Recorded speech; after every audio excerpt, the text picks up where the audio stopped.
Okay, guys. So I'm gonna kind of mess with this in a couple different ways as I make this video. So like some of these you're seeing that like I'm down in the corner, others just my voice.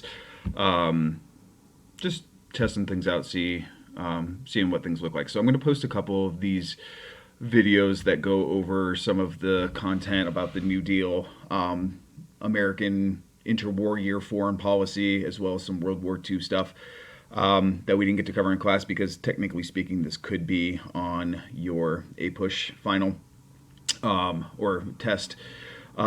Just as a quick reminder, it's going to be a DBQ with 5 documents, and it can cover periods 3 to 7. So essentially, the French and Indian War up until the end of World War II. So right before we left, I assigned you guys the March Madness, whole new definition for that term now, right? Sorry, bad joke. But we didn't really get to talk about like the scope of the New Deal and how it played out throughout the 30s. Excuse me. So, like I said, I'm going to run through a couple of these slides. I'm going to go pretty quickly because I don't want these videos to turn into something that's like 15, 20 minutes long because I don't want to hear me talk that long, and I guarantee you don't either. So, where we left off, and I'm going to post the entire PowerPoint for you guys to see so you can go back and look at some of these other ones if you choose to. Those were the ones about like Hoover, his rugged individualism, the stock market crash, the deepening depression, FDR as a candidate, and his like 100 days. So if you recall, kind of like our most important piece of the New Deal were the 3 R's, which is relief, recovery, and reform. Relief programs being those that are supposed to immediately help people that have lost their jobs, who are suffering from deep poverty. Second was your recovery. So, like, how do we get out of the Great Depression? How do we get people back to work? How do we get money flowing again? How do we stop the bank runs, et cetera, et cetera? And then finally, the reform. Like, how do we ensure that this stuff never happens again? Now, you already saw a bunch of the alphabet soup, presumably through your New Deal March Madness assignment, plus the one that should be in Google Classroom. Now you guys are going to get to see more and more of these acronyms, but so we're going to kind of move past that now. So our first look is some of these programs outside of the first 100 days.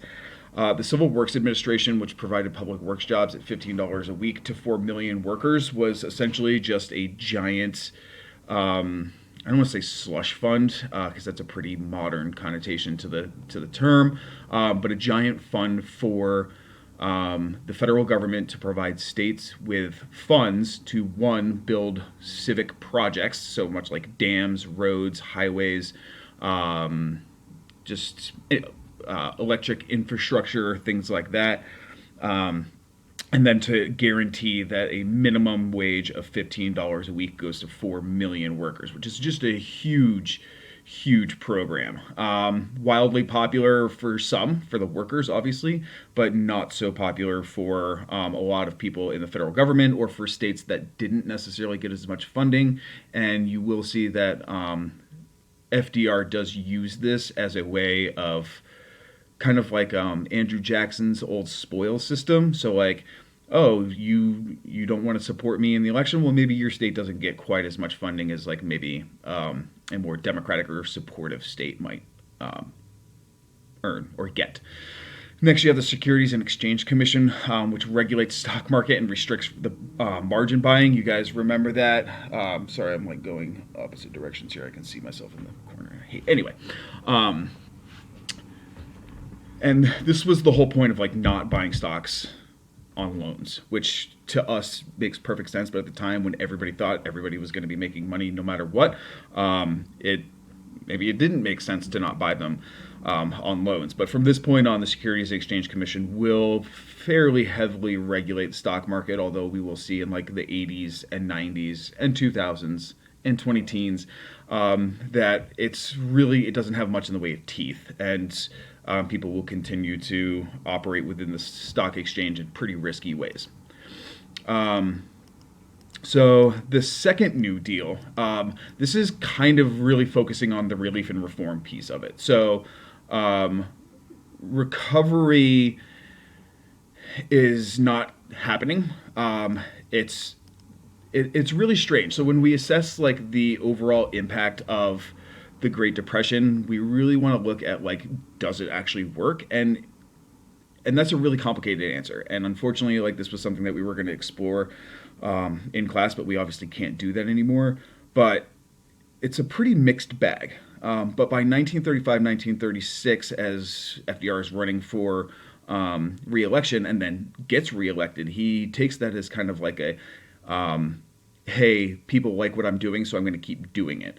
And so the relief projects that he's going to pass in this second wave of the New Deal, or as becomes known, the Second New Deal, are these three here: the Works Progress Administration, the National Youth Administration, and the Resettlement Administration. Now, when we looked at that that PowerPoint with like the Dust Bowl and a lot of the people that had been moved or displaced because of the collapse in agricultural prices and production and things like that, the Resettlement Administration was the one that provides new opportunities, new like kind of settled communities, largely in places like California.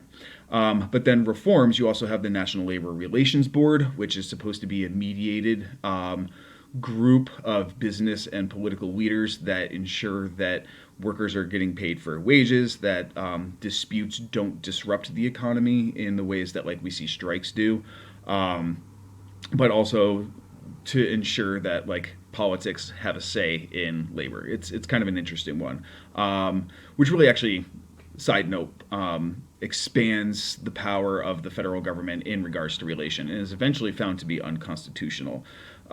Next, you have the Rural Electrification Administration. That kind of speaks for itself. It electrifies rural areas. So, spreading power lines into places that traditionally don't have that. The Revenue Act of 1935 essentially just increases the money supply. If I'm not mistaken, I actually kind of can't remember that one right off the top of my head. Oh, well, whatever. Look it up if you're curious. And then the Social Security Act. I mean, obviously, this is like a huge one. One, because it develops the American welfare state, which essentially gives people a sense of security for the first time. And one of the most famous lines from FDR's first inaugural address is, the only thing that we have to fear is fear itself. And when he's talking about this fear, he's talking about the fear of like the unknown, the unprotected nature of life in an American society, in which at any point you could lose your job, you could become disabled, something can happen to you.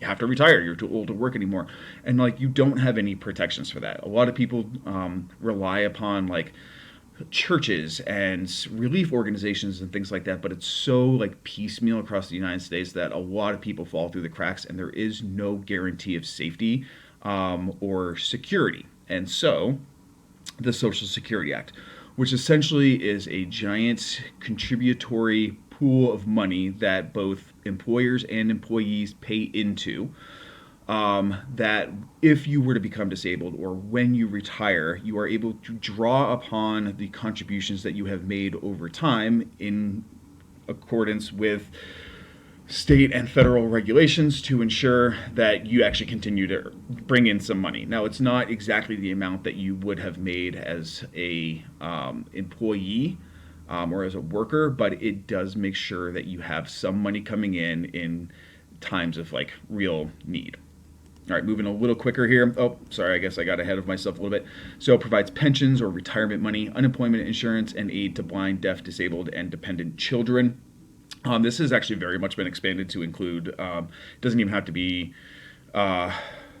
any like these specific things. There are a lot of ways now in which you can draw on Social Security, but it's paid for by people who are currently employed. So technically speaking, once you go to retire, or if something happens to you, then you're drawing on one, money that you've paid in, so it's like your money, right, like your tax dollars.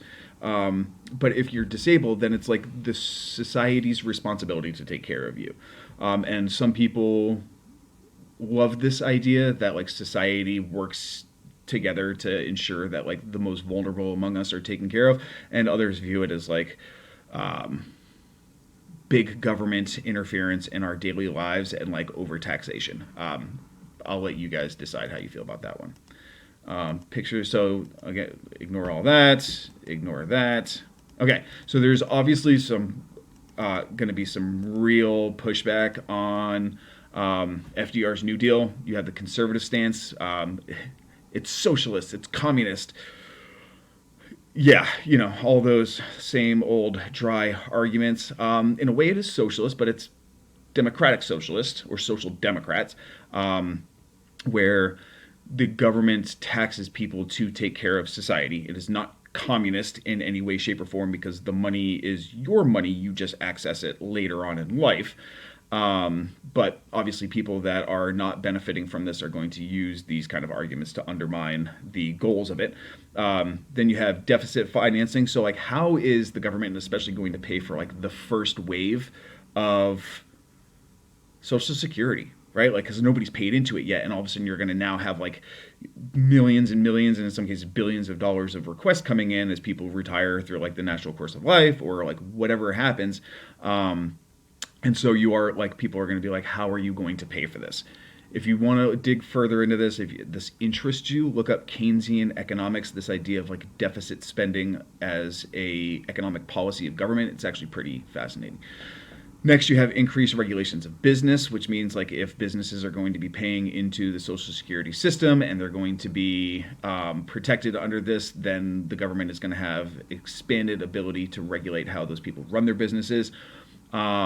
And then you have the pro-union stance, which they believe that the government is undermining unions because they're now the ones that are taking care of the workers rather than the unions, which makes people think, well, why do I need a union if the federal government's going to ensure that I'm protected down the road?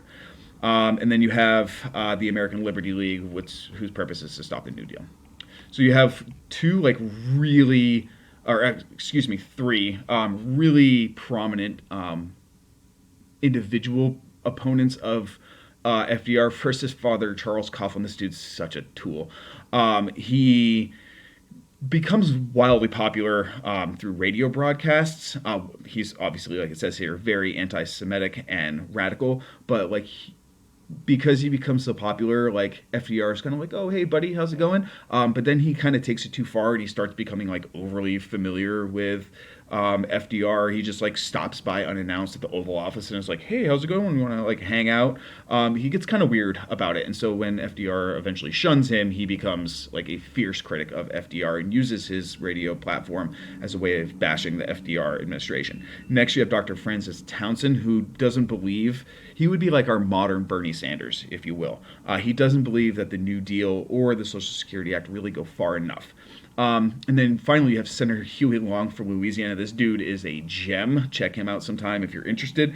Kind of along the same line as Townsend, but really he's just a political animal.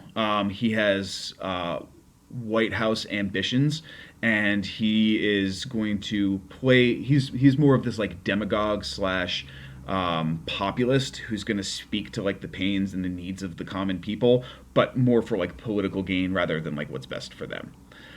So there's Father Coughlin, there's Francis Townsend, and there is Huey Long. Picture.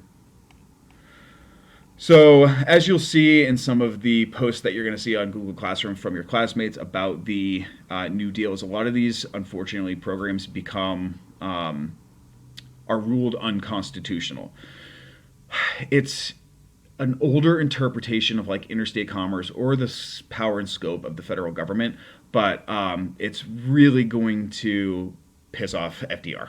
Obviously, like his entire program is at risk as a result of some of these Supreme Court rulings, and so he comes up with this plan, what's called the Court Packing Bill of 1937.